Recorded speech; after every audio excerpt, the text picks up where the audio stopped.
Hello friends, GK गुरु जेड्डा के YouTube platform पे मैं शैलेश आप सभी का हार्दिक स्वागत करता हूं। प्यारे साथियों, आज का हमारा अगला टॉपिक है पृथ्वी के प्रमुख परिमंडल और चैप्टर 5 है।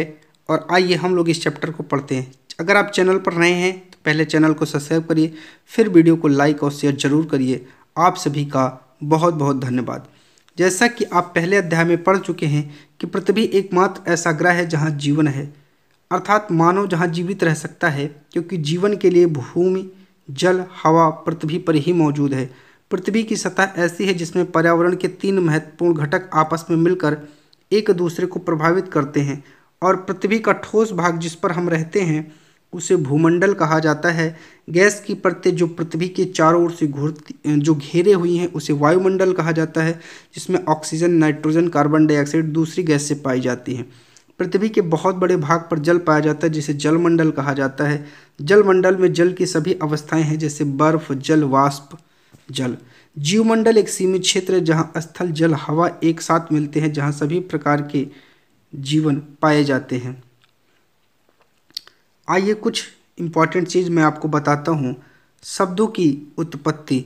ग्रीक भाषा में लिथोस का अर्थ होता है पत्थर, एटमॉस का अर्थ होता है वाष्प, और ह्यूडर का अर्थ होता है जल, और बायोस का अर्थ होता है जीवन।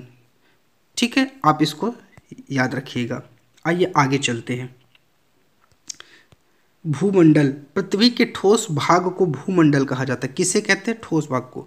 यह भूपर्पटी की चट्टानों और मिट्टी की पतली परतों का बना होता है जिसमें जीवों के लिए पोषक तत्व पाए जाते हैं।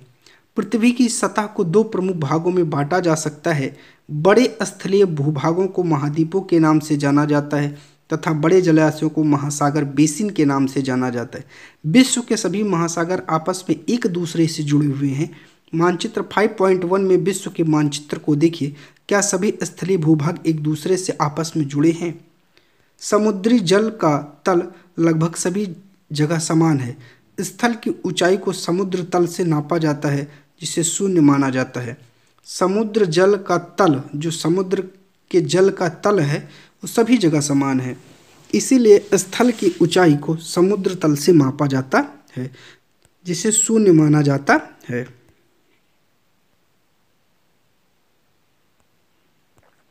ये आपको एक मैप दिखाया गया है, आप लोग इस मैप को अच्छे से देख लीजिएगा। और इसके आगे हम लोग चलते हैं। आगे बात करते हैं। विश्व का सबसे ऊंचा शिखर माउंट एवरेस्ट समुद्र तल से लगभग 8,848 मीटर ऊंचा। विश्व का सबसे गहरा भाग प्रशांत महासागर का मेरियाना गर्त है। दोनों क्वेश्चन आपके लिए इम्पॉर्टेंट है। जिसकी गहराई 11,022 मीटर है। क्या आपने कभी कल्पना किया कि समुद्र की गहराई पृथ्वी के सबसे ऊंचे भाग से इतनी अधिक भी हो सकती है? आगे चलते हैं। क्या आप जानते हैं न्यूजीलैंड के एडमंड हिलोरी तथा भारत के तेंजिंग नोर्गे शेरपा 29 मई 1953 को पृथ्वी के सबसे ऊंचे शिखर माउंट एवरेस्ट पर चढ़ने वाले पहले व्यक्ति थे। अब आपसे ऐसे ही क्वेश्चन पूछ लेगा कि न्यूजीलैंड के कौन थे? एडमंड हिलेरी थे। और भारत के कौन थे? तेंजिंग नोर्गे शेरपा थे। जापान की जुंगो तबोई विश्व की पहली महिला थी जिन्होंने 16 मई 1975 को एवरेस्ट पर कदम रखा। बछेंद्री पाल भारत की पहली महिला है जिन्होंने 23 मार्च 1984 को एवरेस्ट पर अपना कदम रखा। ये आपके लिए इम्पॉर्टेंट है। ये सेगमेंट आपके लिए बहुत इम्पॉर्टेंट है। इसको बहुत अच्छे से याद रखिएगा, यहाँ से क्वेश्चन आ सकता है। प्यारे साथियों, आगे चलते हैं। महाद्वीप के बारे में जानते हैं। पृथ्वी पर 7 प्रमुख महाद्वीप हैं। ये विस्तृत जलराशि के द्वारा एक दूसरे से अलग हैं। ये महाद्वीप हैं एशिया, यूरोप, अफ्रीका, उत्तर अमेरिका, दक्षिण अमेरिका, ऑस्ट्रेलिया, अंटार्कटिका। 5.1 में विश्व के मानचित्र को देखिए और ध्यान दीजिए। स्थल का बहुत बड़ा भाग उत्तरी गोलार्ध में पाया जाता है।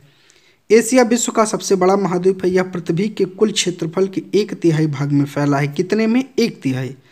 यह महाद्वीप पूर्वी गोलार्ध में स्थित है। कहाँ है ये भी याद रखिएगा। एशिया जो है वो पूर्वी गोलार्ध में स्थित है।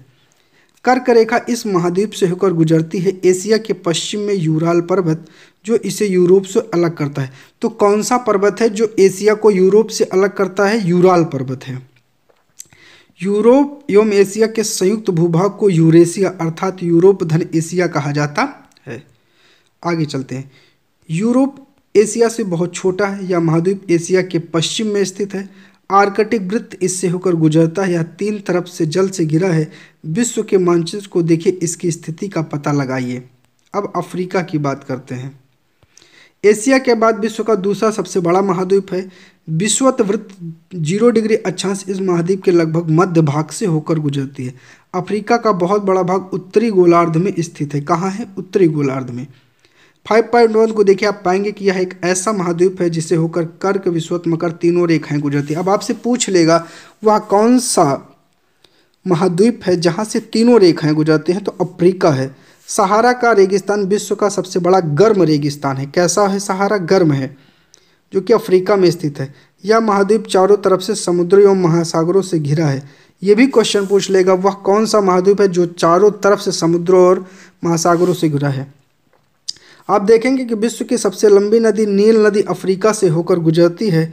अफ्रीका का मानचित्र देखिए, बताए कि कर्क रेखा, मकर रेखा तथा विषुवत रेखा इन किन किन भागों से होकर गुजरती है। उत्तर अमेरिका विश्व का तीसरा सबसे बड़ा महाद्वीप है। यह दक्षिण अमेरिका से एक सक्रिय स्थल से जुड़ा है जिसे पनामा स्थल संधि कहते हैं। किससे जुड़ा है? पनामा स्थल संधि से जुड़ा है। कहा जाता है उत्तर महाद्वीप पूरी तरह से उत्तरी एवं पश्चिमी गोलार्ध में स्थित है। यह महाद्वीप 3 महासागरों से घिरा है। क्या आपको इन महासागरों के बारे में पता है? देखिए, ये आपको उत्तर अमेरिका दिखाया गया है, दक्षिण अमेरिका है जिस स्थल संधि से जुड़ा है। भारत एवं श्रीलंका के बीच स्थित जल संधि का नाम बताओ। यहाँ एक जल संधि है, ठीक है, भारत है। जल संधि पानी का सकरा भाग होता है जो 2 बड़ी जलराशि जैसे समुद्रों तथा महासागरों को एक दूसरे से जोड़ता है, उसे ही जल संधि कहते हैं। याद रखिएगा, इंपॉर्टेंट टॉपिक है। आइए दक्षिण अमेरिका के बारे में हम लोग पढ़ते हैं। दक्षिण अमेरिका का अधिकांश भाग दक्षिणी गोलार्ध में स्थित है। इसके पूर्व एवं पश्चिम में कौन से 2 महासागर स्थित हैं? विश्व की सबसे लंबी पर्वत श्रृंखला इंडीज इसके उत्तर से दक्षिण की ओर फैली है। दक्षिण अमेरिका में विश्व की सबसे बड़ी नदी अमेजन बहती है। ठीक है, क्या बहती है? अमेजन। ऑस्ट्रेलिया विश्व का सबसे छोटा महाद्वीप है जो कि पूरी तरह से दक्षिणी गोलार्ध में स्थित है। यह चारों तरफ से महासागरों तथा समुद्रों से घिरा है। इसे द्वीपीय महाद्वीप भी कहते हैं। अब यहीं से क्वेश्चन पूछ लेगा, द्वीपीय महाद्वीप किसे कहते हैं? ऑस्ट्रेलिया को।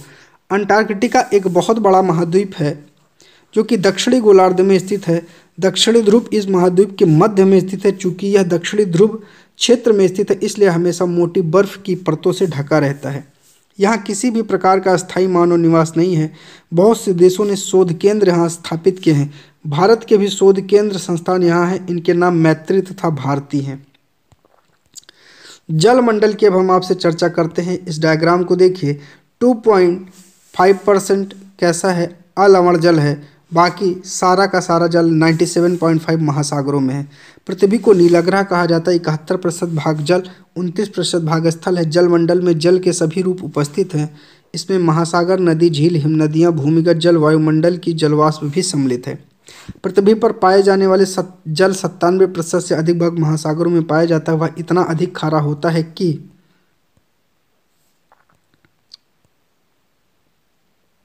मानव के उपयोग में नहीं आ सकता है। शेष जल का भाग बहुत बड़ा बर्फ की परतों, हिमनदियों, भूमिगत जलों के रूप में पाया जाता है। जल का बहुत कम भाग अलवण के रूप में पाया जाता है जो मनुष्य के इस्तेमाल में आता है। इस कारण इसे नीले ग्रह में रहने के बावजूद हम पानी की कमी महसूस करते हैं। महासागर जलमंडल के मुख्य भाग हैं। ये आपस में एक दूसरे से जुड़े हुए हैं। महासागरीय जल हमेशा गतिशील रहता है। तरंगे, ज्वार भाटा तथा महासागरीय धाराएं महासागरीय जल की 3 मुख्य गतियां हैं। बड़े से छोटे आकार के आधार पर क्रमशः 5 महासागर हैं। प्रशांत सबसे बड़ा है, फिर अटलांटिक, फिर हिंद, फिर दक्षिणी महासागर, आर्कटिक महासागर। ये आपको क्रम से बताया गया है। अब देखिए, हम आपको थोड़ा सा इसके बारे में बताते हैं। प्रशांत महासागर सबसे बड़ा है। यह पृथ्वी के 1/3 भाग पर फैला है। पृथ्वी का सबसे गहरा भाग मेरियाना गर्त जो 11,022 किलोमीटर है, वो इसी में है। प्रशांत महासागर लगभग वृत्ताकार है। एशिया, ऑस्ट्रेलिया, उत्तर एवं दक्षिण अमेरिका इसके चारों ओर स्थित हैं। चित्र 5.1 को देखिए। प्रशांत महासागर के चारों ओर इन महाद्वीपों की स्थिति का पता लगाइए। अब आपको पीछे जा करके इमेज फिर से देख लेना होगा। वीडियो को पॉज करके पीछे जाइए और वहाँ देखिए। आगे है अटलांटिक महासागर विश्व का सबसे बड़ा महासागर है। यह अंग्रेजी भाषा के यस के आकार का है। इसके पश्चिम, अब आपसे पूछ लेगा कौन सा यस के आकार का है, तो अटलांटिक महासागर है, याद रखिएगा। इसके पश्चिमी किनारे पर उत्तर एवं दक्षिण अमेरिका है तथा पूर्वी किनारे पर यूरोप और अफ्रीका। अब ऐसे पूछ लेगा इसके पश्चिमी किनारों पर क्या है, उत्तर एवं दक्षिण अमेरिका, और पूर्वी किनारों पर यूरोप एवं अफ्रीका है। अटलांटिक महासागर की तटरेखा बहुत अधिक तंदुरित है। यह अनियमित तंदुरित तटरेखा प्राकृतिक पोताश्रयों एवं पत्तनों के लिए आदर्श स्थिति है। व्यापार की दृष्टि यह सबसे व्यस्त महासागर है। कौन सा है सबसे व्यस्त, यही है। हिंद महासागर ही एक ऐसा महासागर है जिसका नाम किसी देश के नाम पर है, यानी भारत के नाम पर है। यह महासागर लगभग त्रिभुजाकार है। तो त्रिभुजाकार कौन सा महासागर है, हिंद महासागर है। इसके उत्तर में एशिया, पश्चिम में अफ्रीका और पूर्व में ऑस्ट्रेलिया स्थित है। दक्षिण महासागर आर्कटिक महाद्वीप के चारों ओर से घिरता है। यह आर्कटिक महाद्वीप के उत्तर और 60 डिग्री दक्षिण अक्षांश तक फैला हुआ है। आर्कटिक महासागर उत्तर ध्रुववृत्त में स्थित है। यह उत्तर ध्रुववृत्त चारों ओर फैला है। यह प्रशांत महासागर से छिछले जल वाले एक सक्रिय भाग से जुड़ा है जिसे बेरिंग जलसंधि के नाम से जाना जाता है। यह उत्तर अमेरिका के उत्तरी तटों तथा यूरेशिया से घिरा है। अब हम लोग, ये आपको मंडल दिखाया गया है, देखिए बहिर्मंडल है, आयन मंडल है, मध्य मंडल है, समताप मंडल है, क्षोभ मंडल है, और इमेज के माध्यम से बताया गया है कहाँ क्या क्या हो सकता है। आइए अब हम जानते हैं वायुमंडल। वायुमंडल, हमारी पृथ्वी चारों ओर गैस की एक परत से घिरी है जिसे वायुमंडल कहा जाता है। वायु की एक पतली परत इस ग्रह को महत्वपूर्ण एवं अटूट भाग है। हमें ऐसी वायु प्रदान करती है जिससे हम लोग सांस लेते हैं। वायुमंडल हम लोगों को सूर्य की कुछ हानिकारक किरणों से बचाता है। वायुमंडल 1600 किलोमीटर की ऊंचाई तक फैला है। आपसे यहीं से क्वेश्चन पूछ लेगा कहाँ तक फैला है। वायुमंडल को उसके घटकों, तापमान, अन्य कारक के आधार पर 5 परतों में बांटा गया है। इन परतों को पृथ्वी की सतह से शुरू करते हुए क्षोभ मंडल, समताप मंडल, मध्य मंडल, आयन मंडल और बहिर्मंडल कहा जाता है। आपसे मंडल भी दे करके मिलाने को कहा जा सकता है। वायुमंडल मुख्यतः ऑक्सीजन एवं नाइट्रोजन का बना है। साफ तथा शुष्क हवा का 99% भाग है। आयतन के अनुसार नाइट्रोजन 78%, ऑक्सीजन 21%, दूसरी गैसें कार्बन डाइऑक्साइड, आर्गन इत्यादि 1% हैं। ऑक्सीजन सांस लेने के लिए आवश्यक है जबकि नाइट्रोजन प्राणियों की वृद्धि के लिए आवश्यक है। कार्बन डाइऑक्साइड की मात्रा बहुत कम है लेकिन यह पृथ्वी द्वारा छोड़ी गई ऊष्मा को अवशोषित करती है जिससे पृथ्वी गर्म रहती है। यह पौधों की वृद्धि के लिए भी आवश्यक होती है। ऊंचाई के साथ वायुमंडल के घनत्व में भिन्नता आती है। क्या आती है? भिन्नता। यह घनत्व समुद्री तल पर सबसे अधिक होता है। जैसे जैसे हम ऊपर की ओर जाते हैं तेजी से घटता जाता है। आप जानते हैं कि पहाड़ों पर पर्वतारोहियों को हवा के घनत्व में कमी होने के कारण सांस लेने में कठिनाई होती है। ऊंचाई पर सांस लेने के कारण उन्हें अपने साथ ऑक्सीजन सिलेंडर लेकर जाना पड़ता है। जैसे जैसे हम, ये आपको इमेज दिखाया गया जैवमंडल का, ऊपर की ओर जाते हैं तापमान भी घटता जाता है।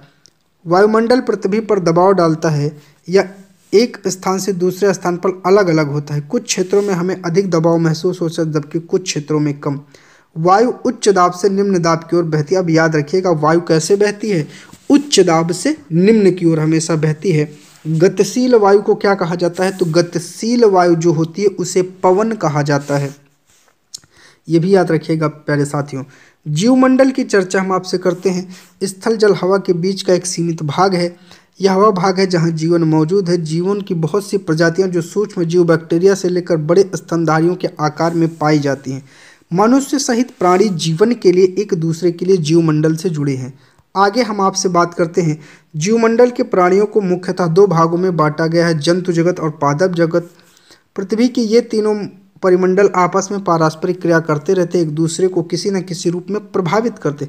उदाहरण के लिए लकड़ी तथा खेती के लिए वनों को काटा जाए तो इसे ढलुआ भाग पर मिट्टी का कटाव तेजी से होने लगता है। इस प्रकार प्राकृतिक आपदाएं जैसे भूकंप पृथ्वी की सतह में परिवर्तन हो जाता है। हाल ही में सुनामी के कारण अंडमान निकोबार द्वीप समूह का कुछ भाग पानी में डूब गया। झीलों तथा नदियों में दूषित पदार्थों के प्रवाहित होने से उनका जल मानव के इस्तेमाल के लायक नहीं रह जाता। यह जल दूसरे जीवों को भी नुकसान पहुंचाता है। आगे चर्चा करते हैं उद्योगों, विद्युत संयंत्रों, गाड़ियों का उत्सर्जी पदार्थ वायु को प्रदूषित करता है। कार्बन डाइऑक्साइड वायु का एक महत्वपूर्ण घटक है लेकिन कार्बन डाइऑक्साइड की मात्रा में वृद्धि के कारण पृथ्वी के तापमान में वृद्धि हो रही। तो पृथ्वी के तापमान में वृद्धि का कारण कौन सी गैस है? याद रखिएगा, कार्बन डाइऑक्साइड। इसे भूमंडलीय तापन कहा जाता है। इसलिए भूमंडल, वायुमंडल, जलमंडल के बीच प्राकृतिक संतुलन को बनाए रखने के लिए पृथ्वी के संसाधनों को सीमित उपयोग की आवश्यकता की बात कही जाती है। प्यारे साथियों, इस प्रकार आपका यह चैप्टर कंप्लीट हो जाता है। और वीडियो अच्छी लगी हो तो चैनल को सब्सक्राइब कर लीजिएगा, वीडियो को लाइक और शेयर जरूर करिएगा। आप सभी का बहुत बहुत धन्यवाद चैनल पर जुड़ने के लिए।